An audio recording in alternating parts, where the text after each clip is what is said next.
घरामध्ये मतिमंद असलेल्या तरुणीला एकटी असलेली बघून एका नराधमाने तिच्यावर अत्याचार केल्याची घटना अचलपूर तालुक्यातील पथरोट पोलीस स्टेशन अंतर्गत गोंडवाघोली येथे उघडकीस आली। पोलिसांनी आरोपीस तात्काळ अटक केलेली आहे।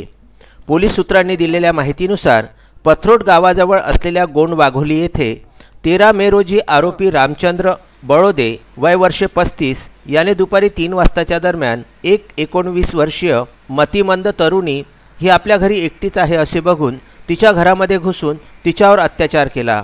तिची आई ज्यावेळी कामावरून घरी आली त्यावेळी ही घटना गावकऱ्यांनी तिच्या निदर्शनास आणून दिली। मुलीच्या आईने पथरोट पोलीस स्टेशन गाठून आरोपी विरुद्ध तक्रार नोंदविली आहे।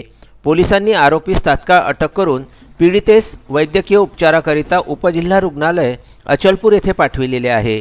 या प्रकरणी पथरोट पोलीस स्टेशनला आरोपी विरुद्ध भारतीय दंडविधानाच्या 452, 376 नुसार गुन्हा दाखल करून पुढील तपास ठाणेदार मनोज चौधरी यांच्या मार्गदर्शनामध्ये API शिवशंकर खेडेकर, डोंगरकर, दीपक रेलकर, हेमंत येरखळे, सुचिता इंगळे, सुनील पवार, वाहनचालक बाळू वर्धे हे करीत आहेत।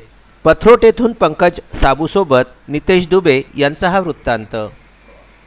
गोंडवाघोली येथील रहिवासी मैनाबाई वसंत खडाळे यांच्या मतिमंद मुलीवर त्याच गावातील राहणारा रामचंद्र काळमा बळोदे यांनी अतिप्रसंग केल्याची आपल्याला माहिती प्राप्त झाल्यानंतर आपण ताबडतोब पोलीस पथकाला घटनास्थळी रवाना केलेले होते।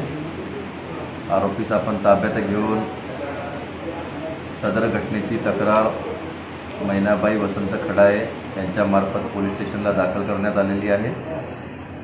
पोलीस स्टेशनला तक्रार दाखल करण्यात आल्यानंतर सदर गुन्ह्यातील आरोपीला अटक करण्यात आलेली आहे।